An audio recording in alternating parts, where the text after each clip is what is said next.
ยินดีต้อนรับเข้าสู่รุ่งอรุณวันใหม่หลายผู้หลายท่านก็ตื่นมาตั้งแต่ตีสองตีสามตอนนี้เวลาตีสามกับ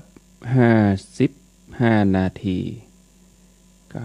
เปิดเทปธรรมะให้ญาติโยมเขาฟังจบไปแล้วต่อไปนี้ก็จะเป็นรายการธรรมาภิวัตรจัดรายการโดยท่านสาธิตธีระปัญโยสถาบันธรรมาภิวัตรผู้อำนวยการสถาบันธรรมาภิวัตรสถาบันเพื่อเผยแผ่พระพุทธศาสนาส่งเสริมการศึกษาและพัฒนาสังคมออกอากาศผ่านทางสถานีวิทยุในเครือข่ายสถานีวิทยุคลื่นสีขาวเพื่อชาวประชาหลายคลื่นหลายสถานีหลายจังหวัดและออกอากาศผ่านทาง Facebook Live ซึ่งเป็นไลฟ์สดของทางวัดฝ่ายหินและ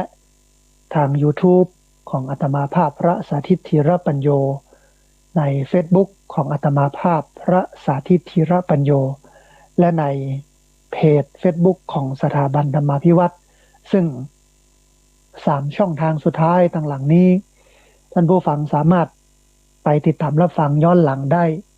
เพราะว่าเป็นเทปบันทึกเสียงอันรายการนี้ออกอากาศทุกวันอังคารท่านผู้ฟังตี 4จนถึง7 โมงเช้าแต่ว่าแบ่งเป็น2ช่วงตี 4ถึงตี 5ช่วงหนึ่ง6 โมงถึง7 โมงช่วงหนึ่งสำหรับตี 5จนถึง6 โมงนั้นได้ยั่งสวดมนต์ไหว้พระทำจิตสมาธิกันสักหน่อย1 ชั่วโมงเสร็จแล้วเดี๋ยวเรามาปะกันในช่วงเวลา6 โมงถึง7 โมงท่านผู้ฟังในช่วงนี้เป็นช่วงหน้าฝนแต่ว่านี้ฝนก็ลงมาเมาะลงมาเมาะทำให้จุ่มเย็นเพราะว่าครึ้มมาหลายวันท่านผู้ฟังมันมาจ้อมมาหอมกันเอาเหี่ยแต่ว่าบปอนักปอหนาเท่าใดก็คือหมอกปะให้พอดีจุ่มเย็นเป็นสุข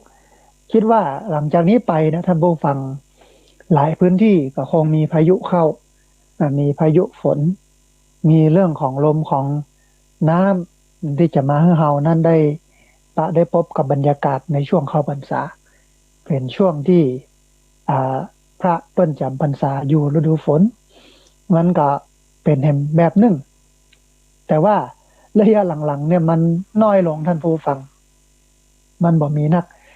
แล้วก็ย้ำเตือนท่านผู้ฟังครั้งหนึ่งเนาะสำหรับท่านผู้ฟังที่อยู่หิมน้ำอันนี้ก็ระวังน้ำป่าไหลหลากน้ำท่วมฉับพลันที่เฮาบ่ฮู้บ่หันต้องระมัดระวังไว้นะฮะอันพี่น้อง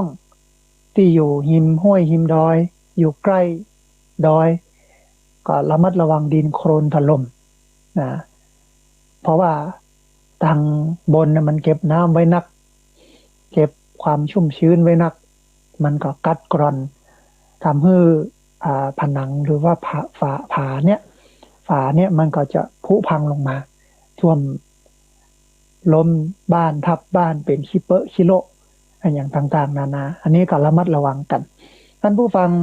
ในช่วงนี้เป็นช่วงภาวะวิกฤตโควิดหลายคนก็ทุกข์ยากลำบากอันนี้ก็ขอให้กำลังใจท่านผู้ฟังเนาะอดทนแล้วก็ฟันฝ่าปัญหานี้ไปได้นะฮะนั้นซ้ำปล่อยคนงาน ติดแคมป์คนงานนี่เนาะจัดหลายวันนะฮะบ่ฮู้จะอยู่จะกินกันยังไงที่ไหนนะพ่องก็แตกออกจากรังอันนักวิชาการเพิ่นว่าแรงงานที่มีบ้านนะในส่วนของวัคซีนเนี่ยถ้าพร้อมก็ฉีดนะถ้าพร้อมก็ไปฉีดถ้าบ่